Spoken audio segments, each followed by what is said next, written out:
May desisyon ng PBA sa Northport player na si John Amores matapos nitong masangkot sa isang shooting incident sa Lumban, Laguna. Magugunitang kinasuhan ng attempted homicide si Amores pero nakalaya rin matapos makapagpiyansa. Ang pahayag at desisyon ng liga tutukan sa report na ito. Pinatawan ng PBA ang Northport player na si John Amores ng suspensyon mula sa paglalaro sa paparating na Season 49 Commissioner's Cup.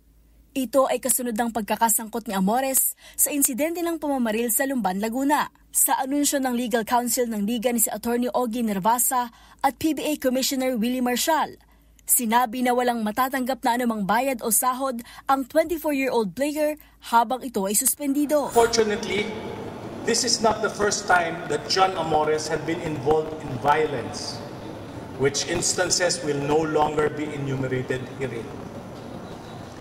In coordination with the management of Northport, the Commissioner has decided that John Amores will be suspended for all his games in the next conference of the PBA's 49th season without pay for conduct detrimental to the league.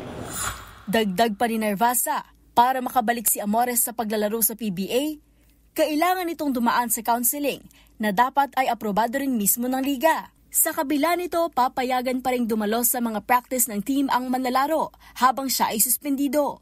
Samantala, sinabi ni Marshall na nakipag-ugnayan ito sa Games Amusements Boards o GAB patungkol sa ginawang desisyon at nilinaw na nagbase sila sa patakaran ng PBA na nilabag ni Amores at hindi direktang may kaugnayan sa kinasangkutan niyang kaso.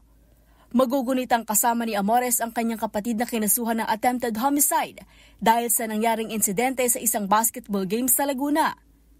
Nakalaya rin ang mga ito di kalaunan matapos magpiyansa.